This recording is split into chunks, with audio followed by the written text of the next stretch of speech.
January 1919. It has been 2 months since the guns fell silent on the Western Front. Meanwhile, on the ashes of the Russian Empire, a fierce struggle between the Reds and the Whites had been raging for over a year. The Reds were the Bolsheviks led by Lenin, Stalin and Trotsky. They proclaimed themselves a vanguard of the working class and the builders of the proletariat dictatorship.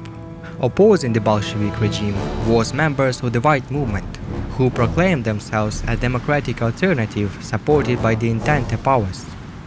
Amid the chaos of the civil war, the fate of all Eurasia hangs in the balance. In this video, we'll find ourselves in the middle of the Russian Civil War, taking on the role of Alexander Kolchak, Supreme Leader-in-Chief of the Russian White Army. Also, I'm experimenting with different formats, so this video is available with 2 audio tracks. The English original will provide narration in historical documentary style, while in the Klingon one I will focus on analyzing a multiplayer match with my own perspective. Enjoy the video. By January 1919, the Eastern Front in Siberia had stabilized.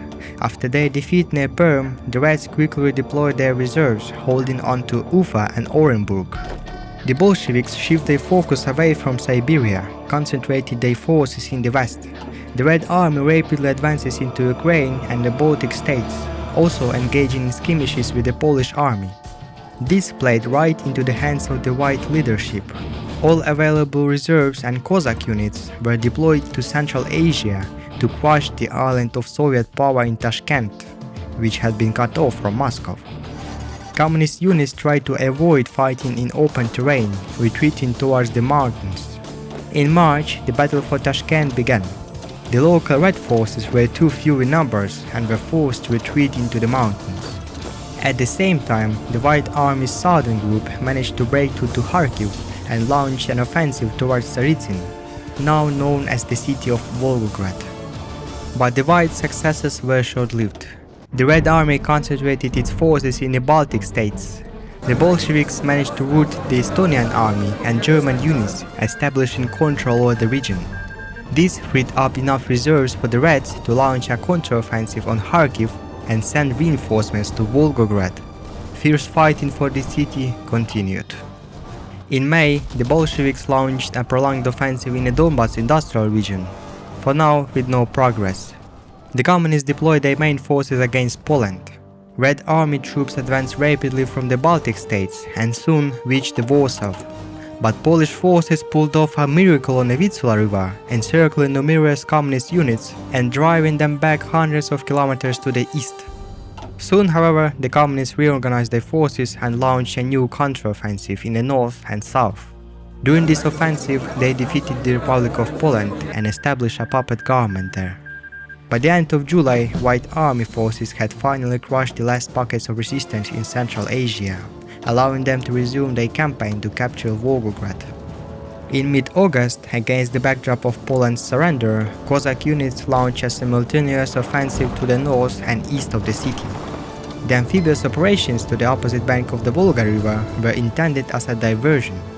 While the communist reserves were tying down across the river, the White Army cleared the Volgograd street by street.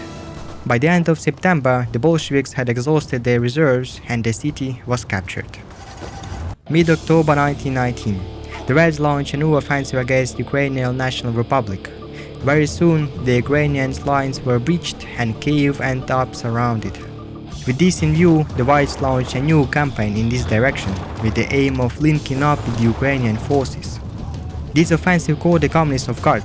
Within a matter of days, cities in the southern Ukraine were captured, and a link up with Ukrainian forces seemed closer than ever. But in early November, the Whites received an alarming telegram. Ukrainian units had suffered a serious defeat and lost control of major cities. Once again, the Reds received a huge numbers of troops available to launch a counteroffensive. Moreover, the Bolsheviks held their position in Crimea, from where they launched a large-scale offensive in southern Ukraine. The White Army began an organized retreat. By January, the front line had stabilized near the Donbas.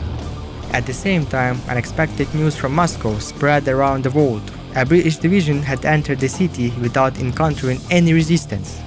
Although the British were unable to hold Moscow for long, historians will continue to wonder for decades to come how the Red generals could have allowed this to happen. In April, the calm on the front was broken by White Cossack units, which launched an offensive across the Volga River with the aim of securing the southern sector and potentially encircling the Red Army troops. 3 Cossack brigades broke to 100 kilometers deep into enemy lines. Through their binoculars, the White Russians could see the unprotected city of Saratov. Whoever controls this city controls all supplies in the region. But the Bolsheviks pinned down the Cossack divisions with the counteroffensives. At one point, the Cossack units found themselves surrounded. Although they managed to break the encirclement, the opportunity had been lost. The Bolsheviks were able to fortify the city and retreat from the south at the last moment. The year 1920 ended in a stalemate along the front lines. The Whites failed to inflict a serious defeat on the Red Army, which was growing in strength with each passing day. But the Whites had no intention of surrendering and reinforced their Cossack divisions with artillery. These elite troops were expected to secure a victory for the Whites on the front lines.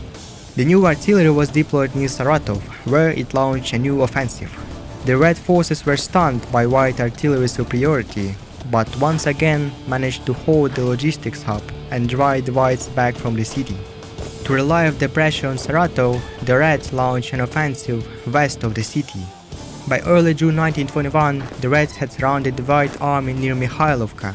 The White generals underestimated the number of Red troops in their sector, a miscalculation that cost them Volgograd. Realizing their mistake, the Whites urgently redeployed 2 Cossack corps to Volgograd and immediately launched a counteroffensive. The city was quickly captured. After restoring their logistics, the White cavalry re-established contact with the surrounded troops to the north, but by that time those troops had suffered very heavy losses. Only a quarter of them were saved. The salient near Mikhailovka was reinforced with artillery. Despite communist numerical superiority, the Whites launched an attack on the Reds' rear. By early August, 20 Bolshevik divisions found themselves surrounded. However, the Whites were unable to break through this encirclement due to a shortage of troops and supplies. The communists intensified their pressure on the flanks, breaking through into vulnerable areas. Soon, the front line approached Volgograd once again. This time, the communists had sufficient forces to quickly capture the city and hold the counterattack. Cossack units were surrounded and routed south to the city. The White Army suffered a crushing defeat. The entire southern front collapsed. By 1922, the White armies had been split into 2. The Don group included elite Cossack troops, which managed to surround the Bolshevik divisions several times, but the communists managed to slip away again and again. In February, the Reds adopted the tactics of artillery divisions, and with a swift strike south of Rostov, split the White groups in 2. The southern White group was surrounded and destroyed. Further north, most of White units either deserted or laid down their arms. The remains of loyalist forces were defeated east of Rostov. The fall of the Don Cossacks dealt a severe blow to the morale of the White Army troops in Siberia. By April 1922, the Bolsheviks had achieved a 10-to-1 numerical superiority in certain sectors of the front. There was nothing left to hold Samara and Balakovo with. Desertions became even more frequent at the front. By May, the front line had been breached and rapidly collapsed eastward. By July, the Reds had regained control of Central Asia, and by August 1922, the main White forces had laid down their arms. The Reds' shifting priorities towards the west in early stages gave the Bolsheviks access to a powerful industrial base and reserves, which were sufficient to hold their ground and subsequently repel a large-scale White offensive. At the same time, the Whites lacked coordination with their allies in early stages and did not have the resources to fight in later stages, which ultimately led to their defeat. In closing, I wanted to let you know that only a small % of viewers who watch my videos are actually subscribed. Look at this number, that's crazy. If you ended up enjoying this video, don't forget to subscribe to the channel so you won't miss the new content. Also, let me know in the comments which narration style you like the most, or should I keep both of them in the videos like this. Thank you for watching, see ya!